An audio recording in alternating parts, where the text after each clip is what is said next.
student. Today we will continue our chapter of the book First Flight. Next chapter, chapter number 5, The 100 Races First, written by Eleanor States. Eleanor States के द्वारा लिखी हुई यह बहुत अच्छी कहानी. First of all we have to know in 2 to 4 lines about the author.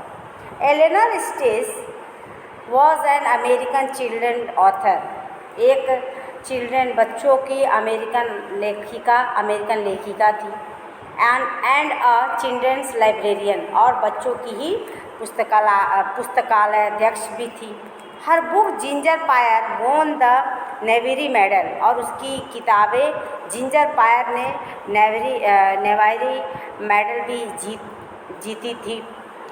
एलेनर based the story the 100 Races on her real life experience as the girl who receive Peggy's hand me down dresses, और यह उसके खुद के जीवन से related real life experience है. As the girl, जब वो बच्ची थी, who receive Peggy's hand me down dresses. Before you read, कहानी पढ़ने से पहले, हाउ डू वी जज the people around us by their money, wealth and position. हम अपने आसपास लोगों को कैसे जांचते हैं? उनके पैसे से, समृद्धि से, या उनकी संपत्ति से.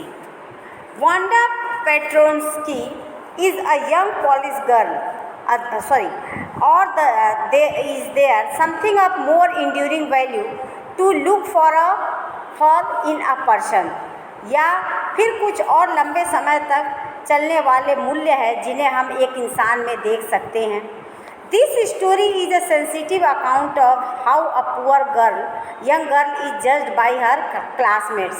यह कहानी एक दिल को छू जाने वाली है, जो यह बताती है कि कैसे एक गरीब लड़की को उसके कक्षा के छात्र जांचते हैं. Wanda Petronsky is a young Polish girl who goes to school with other American children in an American town. Wanda Petronski एक जवान और युवा पोलैंड की एक लड़की है जो अमेरिका के कस्बे में दूसरे अमेरिकी बच्चों के साथ स्कूल जाती है. And these other children see Wanda as different in many ways, और ये दूसरे बच्चे वांडा को कई अलग तरीके से मानते हैं. Can you guess how they treat her? क्या आप अंदाज़ा लगा सकते हैं कि वे उससे कैसा बर्ताव करते हैं? Now come to the Polish American community in the United States. The Polish American community in the United States. The first Polish immigrants arrived in America in 1608.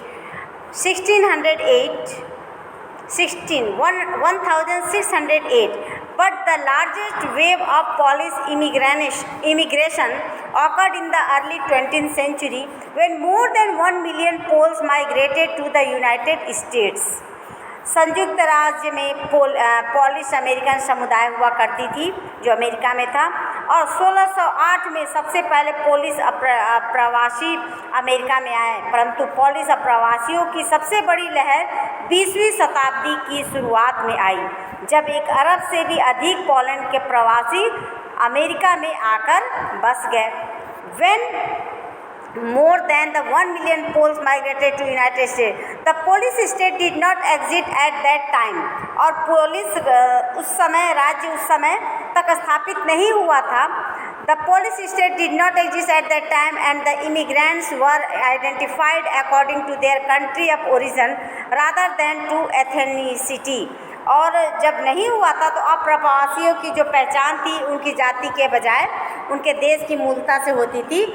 उन्हें they were identified as Russian Poles, German Poles and Australian Poles. उन्हें रूसी Polish, German Polish और Australian Polish के तौर पर पहचाना जाता था. One of the most notable Polish American communities is in Chicago and its suburbs. So Chicago is sometimes called the second largest Polish city in the world. अब देखिए, सबसे अधिक महत्व उल्लेखनीय पुलिस अमेरिकन समुदाय शिकागो और उसके उपनगरों में है, और इस कारण से शिकागो को कभी कभी पोलैंड की राजधानी यानी कि next to world two Warsaw the capital of Poland, कि कई बार पोलैंड की राजधानी के रूप में वार्सा के बाद संसार का द्वितीय विशाल पोलिश नगर कहा जाता है। Polish Americans were sometimes discriminated against in the United States as were the Irish, Italians and Jews.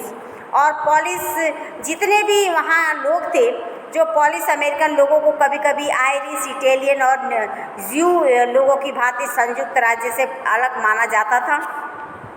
According to the United State 2000 census से उस समय यानी संयुक्त राज्य की सन 2000 की जनगणना के अनुसार 667,414 Americans of age 5 years and older reported Polish as the language spoken at home, which is about 1.4% of people who speak languages other than English or 0.25% of the US population।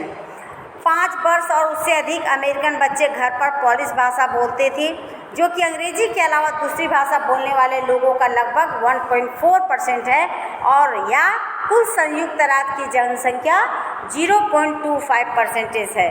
तो इस तरह से इस कहानी में जो पोलिश संयुक्त राज्य में पोलिश अमेरिका समुदाय हुआ करते थे, उनका इंट्रोडक्शन इस तरह से बताया गया था। आफ्टर दैट देखिए, इंट्रोडक्शन थोड़ी सी जान जाइए कि this is a story of a poor Polish girl who join in American school is in an American town. American town में एक गरीब पोलिश लड़की की कहानी है जो अमेरिका के कस्बे में अमेरिकन स्कूल में दाखिला लेती है। Her unusual name, the same clean but poorly ironed dress every day, her quiet behavior and story about 100 dresses make her different from the other girls in her class। और उसका असाधारण नाम, साफ परंतु ढंग से प्रेस न हुई रोज़ वही पोशाक, चुप स्वभाव और 100 पोशाकों की कहानी से अपनी कक्षा की दूसरी लड़कियों से एकदम बिल्कुल अलग रखती है, क्योंकि her classmates consider her to be an ordinary girl, क्योंकि उसकी कक्षा के साथी उसे एक साधारण खिल्ली उड़ाने वाली यानी कमेंट करने वाली लड़की समझते हैं, एंड लाफिंग स्टॉक, और उनके प्रतिभा को नहीं जान पाते हैं। Her classmates consider to a laughing stock but she turns out to be a very talented creative artist, लेकिन वह एक प्रतिभावान रचनात्मक कलाकार महसूस होती है। अब हम इसके बाद पढ़ते हैं, now come to the paragraph wise explanation. Okay, अब फर्स्ट पैराग्राफ पे हम आते हैं। Come to the new paragraph, come to the first paragraph. Now come to the first paragraph. Today Monday Wanda Petronski was not in her seat. आज सोमवार को Wanda Petronski अपनी जगह पर नहीं थी।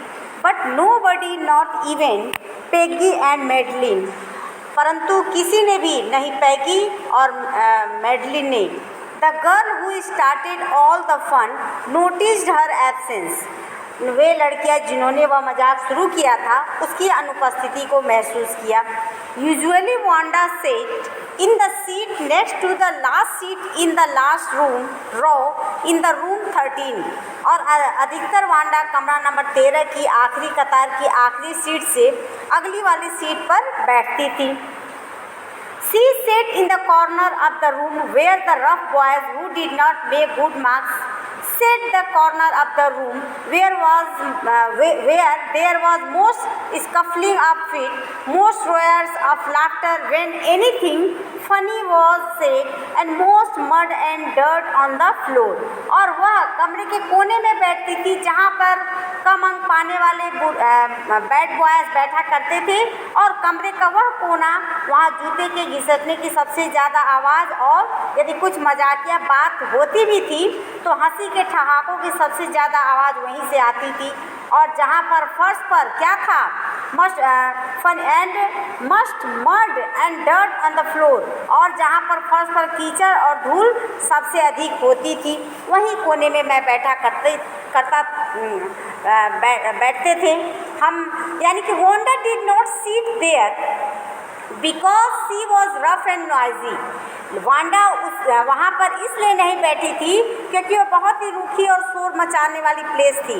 On the contrary she was very quiet and rarely said anything at all. और इसके विपरीत वह बहुत शांति और शायद ही किसी को कुछ वह कहती थी, anything in at all, and nobody had ever heard her laugh out loud. और किसी ने भी उसे जोर से हंसते हुए नहीं सुना था। Sometimes she twisted her mouth into a crooked sort of smile, but that was all. कभी कभी वो अपने मुंह को टेढ़ा मेढ़ा घुमाकर एक शातिर मुस्कुराहट देती थी, बस केवल इतना ही वह करती थी। Nobody knew exactly why Wanda sat in that seat, unless it was because she came all the way from Boggins Heights and her feet was usually caked with dry mud. कोई भी असल में यह नहीं जानता था कि वांडा उस सीट पर क्यों बैठती थी। शायद इसलिए कि वह बॉगिंग्स हाइट्स से आई थी और उसके पैर हमेशा सूखी मिट्टी से सने होते थे। शायद इसीलिए क्योंकि उनको भी लग रहा था, but and nobody had ever laughed out. इसके अलावा यदि but no one really thought much about Wanda Petronski once she sat in the corner of the room. परंतु एक बार जब वो अपने कमरे के कोने में बैठने लगी तो किसी ने भी वांडा पेट्रोन्स्की के बारे में वास्तव में नहीं सोचा, कोई भी उसके बारे में ध्यान नहीं दिया। The time when they thought about Wanda was outside of the school hours at noon time, when they were coming back to school or in morning early before school began। और जब स्कूल का समय हुआ करता था, जब भी school का समय शुरू हुआ होने के बाद, फिर समाप्त होने के बाद दोपहर में स्कूल से वापस आते समय या सुबह स्कूल शुरू होने से पहले, जब 2 या 3 या उससे भी अधिक बच्चों का झुंड बातें करते और हंसते हुए स्कूल के रास्ते से निकलते थे।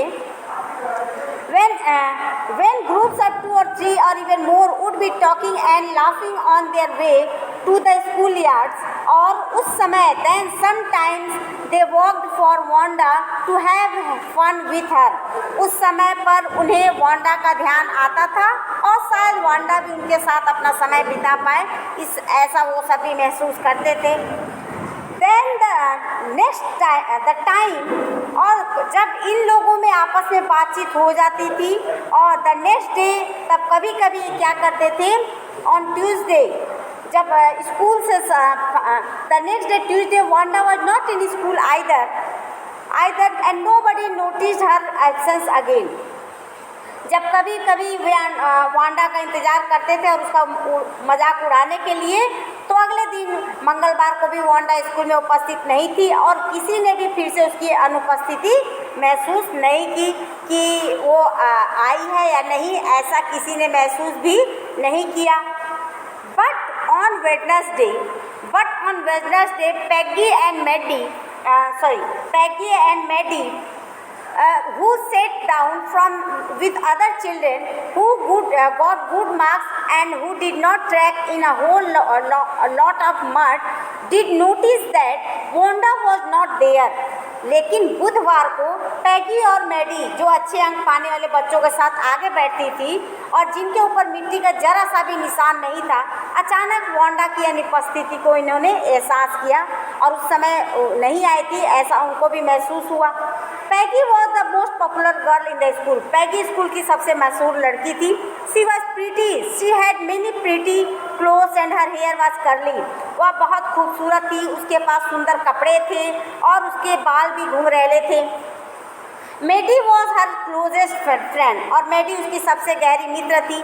The reason Peggy and Maddie notice Wanda's absence was because Wanda had made them late to school. Maddie और उसकी सबसे करीबी दोस्त थी और वांडा की अनुपस्थिति पैगी और मेडी ने इसलिए पहचानी क्योंकि वांडा ने उन्हें स्कूल के लिए देर करवा दी थी और उन्होंने जब स्कूल के लिए देर करवा दी थी, they have waited and waited for Wanda to have some fun with her and she just had not come. और उन्होंने उसका मजाक उड़ाने के लिए उसका इंतज़ार किया लेकिन वह नहीं आई, वो एब्सेंट रही। And in next paragraph, now come to the next paragraph. They often waited for Wanda Pentrosky to have fun with her। और पैगी और मैडी अक्सर उसका इंतज़ार करते रहते थे कि उसके साथ मजाक उड़ा लिया जाए। Now I want to ask you some question from the above paragraph। Where in the classroom does Wanda sit and why? आपको इस क्वेश्चन का ओरली जवाब भी देना चाहे तो दे सकते हैं कि वह कहाँ और क्यों बैठती थी। And after that where does Wanda live? What kind of a place do you think it is? Wanda कहाँ रहती थी और वह किस तरह का स्थान में पे रहना पसंद करती थी। और इससे रिलेटेड आप आंसर दे सकते हैं। जो एवं पैराग्राफ आपको एक्सप्लेन किया गया उसी से रिलेटेड इसको आंसर आपको देना होगा। ओरली ये क्वेश्चन पुटअप किया गया। Now come to the next paragraph. Wanda Pentrosky, most of the children in the room, 13 did not have name like that। और वांडा पेंट्रोस्की कमरा नंबर 13 के अधिकतर बच्चों के नाम इस प्रकार के नहीं थे। And they had name easy to say, उनके बोलने में नाम आसान थे। फॉर एग्जाम्पल लाइक जैसे थॉमस, स्मिथ और एलन, ये सारे नाम उनके बोलने के लिए उनके हिसाब से आसान थे। There was one boy named Bounce, Willie Bounce, and people thought that was funny, but not funny in the same way that Pentrosky was। उनमें से एक लड़के का नाम था बाउंस, विली बाउंस था और लोग उसे मजाकिया समझते थे, लेकिन पेंट्रोस्की के नाम से ज़्यादा मजाकिया नहीं था। उनका मजाक उड़ाने के लिए बच्चे हमेशा तैयार रहते थे। Wanda did not have any friends। Wanda का कोई दोस्त नहीं था। She came to school alone। वह स्कूल अकेले आती थी। And went home alone। और अकेले घर चली जाती थी। She always wore a faded blue dress that did not hang right। और वह हमेशा एक फीके नीले रंग की पोशाक पहने रहती थी जो सही तरीके से फिट भी नहीं था। ऐसा कपड़ा वो हमेशा and it was clean but it looked as it never been ironed properly। वह साफ थी लेकिन ऐसा लगता था मानो कभी उसे प्रेस नहीं किया गया हो। She did not have any friends। उसके पास कोई दोस्त नहीं थे। But a lot of girls talked to her। लेकिन बहुत सारी लड़कियां उनसे बातें करती थी। Sometimes they surrounded। और कई बार ऐसा होता था कि बच्चे उनको घेरे रहते थे। Sometimes girls are surrounded। They surrounded her in the schoolyard as the school watching the little girls play hopscotch on the warm hard ground। और कभी कभी उसे वे लोग स्कूल के मैदान में घेर लेते थे जब वो छोटे लड़कियों को सख्त मैदान पर जो टापू का खेल खेलते देखती थी। कोई गेम होता था सटापू करके, तो ऐसा लिटिल गर्ल्स प्ले हॉपस्कॉच कोई गेम है सटापू करके on the warm hard ground. वो खेल देखती थी, उनको खेलते हुए भी देखा करती थी। ना वांडा पैगी इन नेक्स्ट पैराग्राफ। अब देखिए बच्चों नेक्स्ट पैराग्राफ में किस तरह से वांडा के साथ क्लास के बच्चे बिहेव कर रहे हैं। Now come to the next paragraph. Wanda Peggy would say in a most courteous manner as though she were talking to Miss Mason। Wanda Peggy इतनी भद्रता से बोलेगी मानो वह मिस मैडन से बात कर रही हो। And talking to Miss Madden, Wanda, she had said, giving one of her friends a nudge, tell us how many dresses did you say you had hanging up in your closet। अपने एक दोस्त को इशारा करते हुए वह बोलेगी, हमें बताओ तुमने कितनी पोशाकें हमें बताई थी जो कि तुम्हारी अलमारी में टंगी हुई है। 100 वांडा वुड से, 100 वांडा बोली। 100 100 exclaimed all the little girls incredulously, and the little ones would stop playing hopscotch and listen।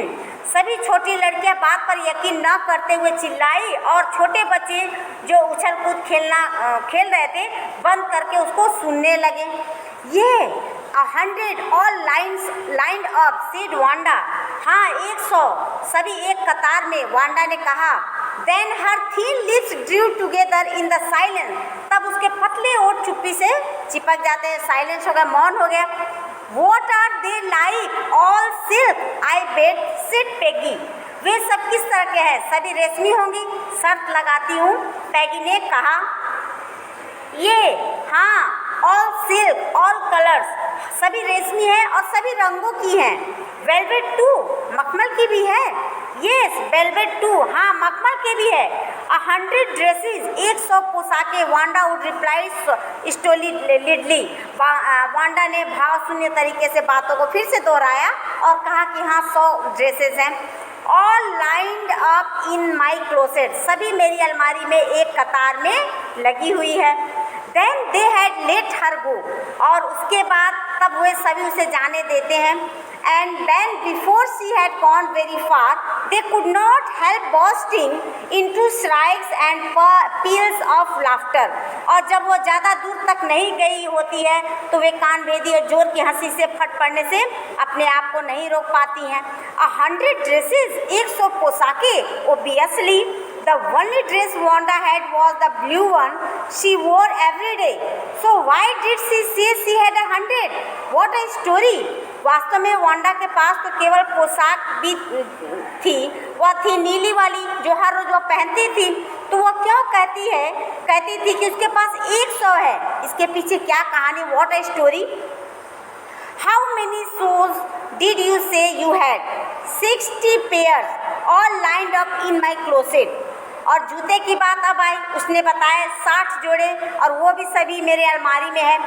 Cries of exaggerated politeness greeted this all alike, और सभी बढ़ा चढ़ाकर विनम्र स्वभाव से बोलकर सत्कार किया कि all lined up, सभी एक जैसे हैं।